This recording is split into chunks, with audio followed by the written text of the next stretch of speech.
Oi pessoal, esse é o nosso vídeo sobre roteirização de entrevistas e debates com base em Filatro e Cairo. Para além tem um curso do MOC que eu quero apresentar para vocês da UFSCar. Curso MOC é um curso livre, né? Esse curso, por exemplo, tem 4 horas de duração.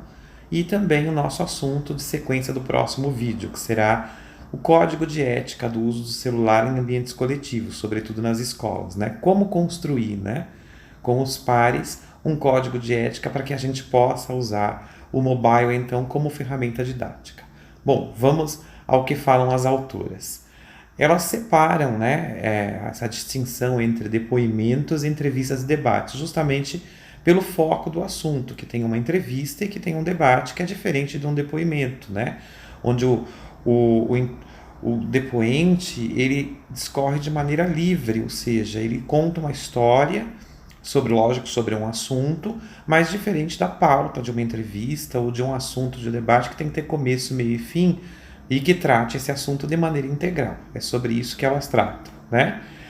Há um foco, né, de conversa informal, de conversa fluida, que tem que evitar a decoreba, porque uma coisa decorada não passa a imagem de um assunto tratado integralmente, sobretudo na confiabilidade, né, no grau de confiança que esse entrevistado transmite. É claro que o ensaio por parte do entrevistador ou do mediador do debate é importante para que ele se familiarize. A gente fica com vergonha mesmo, né, na frente de uma câmera, sobretudo de algo que será publicado, e também em relação à linguagem, né, a forma como nós nos expressamos, a velocidade que exigem as coisas com o tempo, né?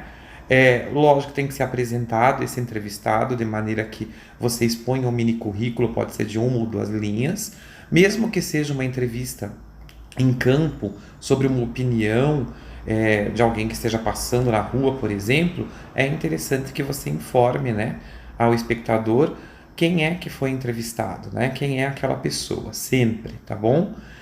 Outra coisa é a preparação dos locais. Então você precisa, né, ter um local. A entrevista pode ser feita em local aberto, na frente de uma universidade, de uma escola, numa praça, mas a preocupação com os ruídos ela deve existir, porque se, lógico, a gente está fazendo um vídeo de forma amadora, mas se houver muitos ruídos, fica difícil de a gente conseguir entender o vídeo depois, né? O debate geralmente é feito num espaço fechado.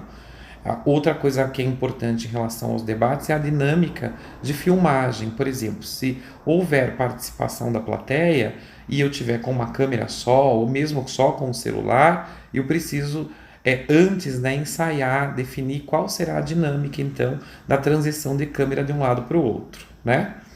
Bom, isso é feito com uma storyline, né, que vai roteirizar a sua entrevista, justamente para definir esse foco e tratar o tema de maneira significante, né, ou significativa, melhor. O agendamento, né, tanto de local de espaço, como de equipamento, como dos próprios entrevistados ou dos participantes de um debate, deve ocorrer de maneira organizada, né?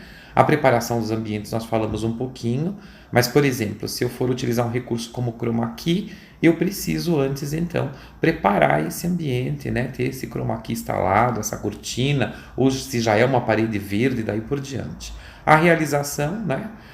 Quando e como isso ocorrerá e também efetivar esse processo.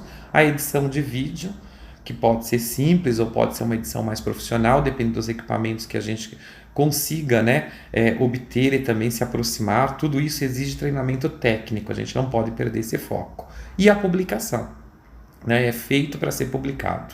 O que a gente precisa evitar? A gente já falou sobre as coisas decoradas que não são interessantes, né? O local também nós falamos um pouquinho. O cenário, construir, preparar, é sempre bom ter criatividade. Eu gravo aqui em casa mesmo, não tenho essa preocupação ainda com o cenário, mas pretendo me aproximar desses ambientes também, né? E a dinâmica dos participantes. É sempre importante que vocês tenham acesso à obra completa. Aí está o livro, né, disposto da Filatro e da Cairo, né, produções de conteúdos educacionais, e que vocês tenham, assim, não só essa fonte, mas que também pesquisem em outras bibliotecas, ou mesmo a compra de outras obras que tratem desse assunto.